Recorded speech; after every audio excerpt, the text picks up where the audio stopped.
Hello, boys and girls, fathers and mothers, grandpas and grandmas, and all of you great YouTube viewers.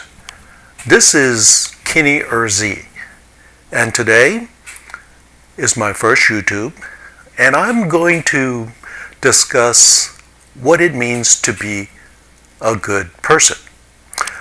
I'm a great fan of the amazing YouTube. There are so many programs available. I've learned dance on YouTube. I've learned how to speak languages. I have also seen great comedy. What original talents and personalities.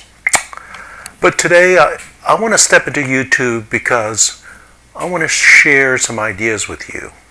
And this idea comes from reflecting upon what it means to be a good person. What does it mean? I mean, we're not talking about a nice person. We're talking about a good person. In life, we have many ups and downs, highs and lows, and there's mistakes and transgressions.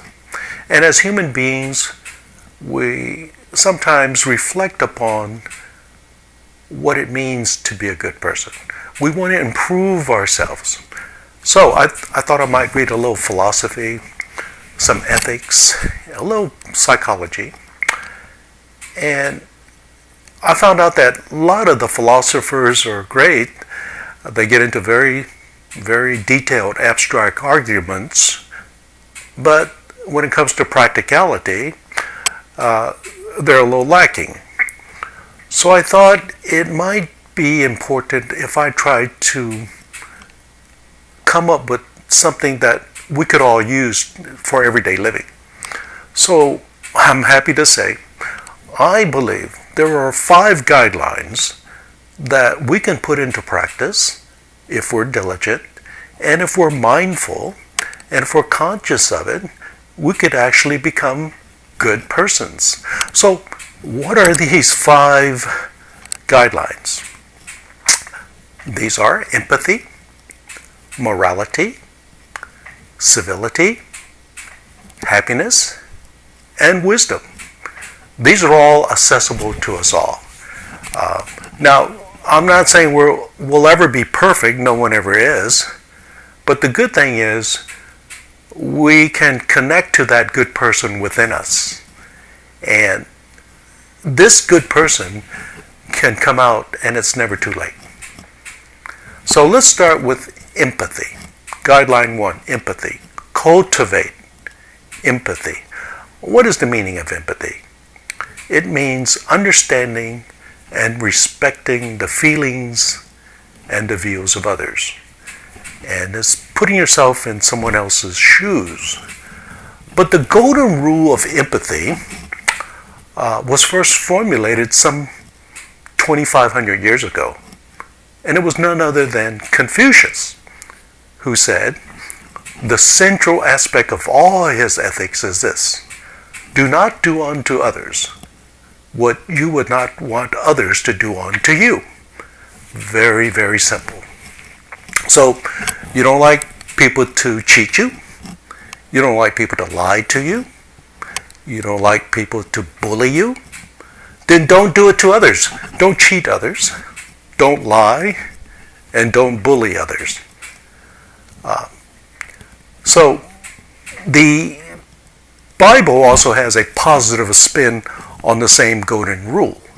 And it says, do unto others as you will have others do unto you. So do you like people to be kind to you? You want people to love you, to respect you, to give to you? Then do unto others this. Give a little kindness, a little love, a little bit of giving. It wouldn't hurt. Now, so the beauty of this positive and negative golden rule is that there are no special rules here. You don't need any special training or rules to put it into practice. The don't do's reside within you. And what you like others to do upon you reside within you. So the the reciprocity here, the golden rule for others to put it into effect to each other, is such that we don't need to get into our individual differences. And it just dawned on me that if everyone were to inculcate this golden rule as children at an early age, we could most likely cut down on bullying by some 80% in all schools. So teachers, let's incorporate this into the curriculum. It's time. Now, let's go to aspect number 2, guideline, morality. Cultivate morality. Let's activate or put into play your own moral conscience as an inner guide. Now, that means we don't need to read 100 books of philosophy or ethics. We don't need to spend all our time delving into abstruse arguments. And it doesn't mean joining a moral majority that constrains you, that tells you you can't do this, you can't do that, you must do this. We're not talking about that. I think the moral conscience that I'm talking about is just your common sense of what is right and wrong. This is really good enough. In other words, cultivate no regrets before you act. Keep unhealthy and depraved thoughts out. Your own sense of morality will serve you well. So, what we want to cultivate is this idea of a clear conscience with your moral inner sense watching over you. And of course we will make mistakes, but own up to them. Ask for forgiveness. Apologize. And if others also transgress you, forgive them as well. So I think this moral approach is important because we haven't given it much thought in our everyday living. Number 3, civility. What is cultivating civility? You know, as social beings, we're born to live together in a civil society. Civil society is now becoming much more global. We are now cosmopolitan. There are multiple cultures. We learn from other cultures. We're beginning to see that we are not the center of the universe. And so what happens is arrogance will give way to toleration. But for our immediate purposes here, how do we become more civil? Well, let's start by toning down our ego. Add a little humility. I, me, myself attitudes foster a sense of aggressiveness and selfishness. We have enough protections under our great Constitution to protect our individual rights. I think it's time for us to now think in terms of cooperating with others. So why not cooperate instead of compete? Why not tolerate instead of be overly judgmental of others? Why not become less controlling and live and let live? And we should cultivate a little propriety in our social relations and in our dialogue with one another. Profanity, rant, rage, and threats. These are detriments to a civil society. Reason, persuasion, and understanding are the way to proceed to resolve issues. I believe as a social being, we can become a much more cooperative society and much happier. And that brings me to our number 4 aspect of the guideline, which is happiness. Cultivate happiness. Now, Happiness is elusive in today's crazed, materialized culture of excessive wants. Now, I know there's other reasons why a lot of people aren't happy, but I think one major overriding problem is this status envy. This status envy is perpetrated by a lot of commercials, and it's ingrained in a lot of our society.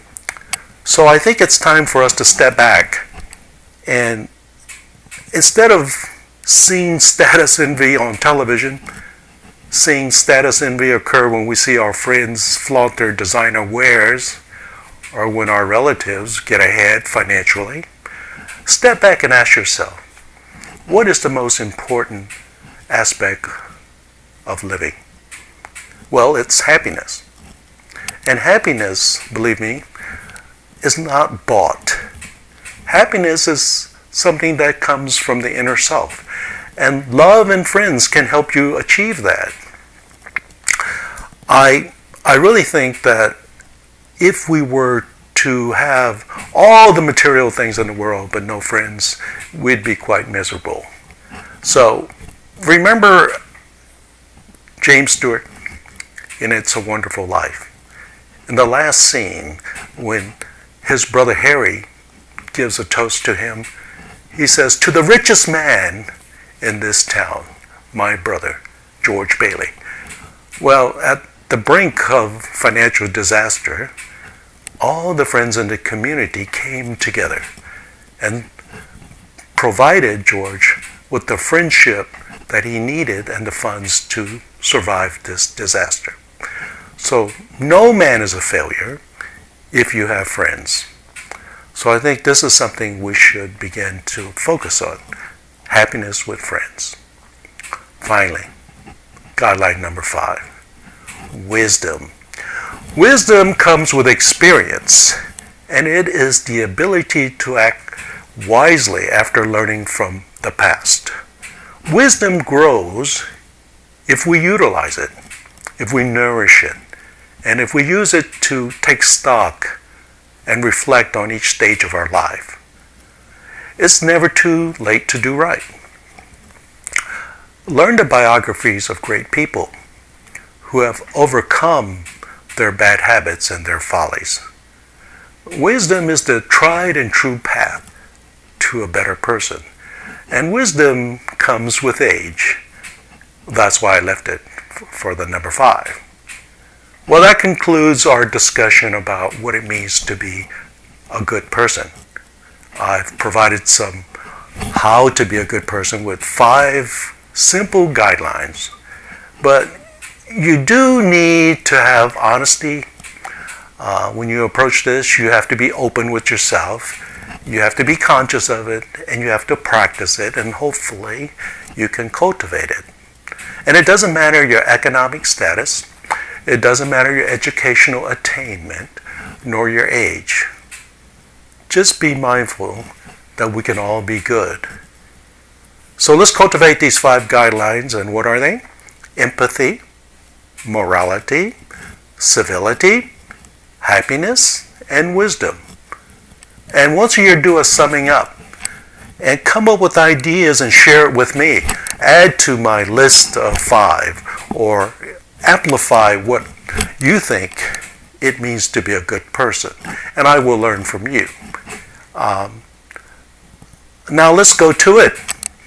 Make that connection with that good person within us all.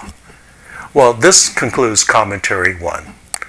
Commentary 2 would deal with the good citizen in today's 21st millennium. Well, I hope you will recommend this video to other people. I look forward to positive feedback, and if criticisms are warranted, I will learn from all. So thank you so much, and have a good day.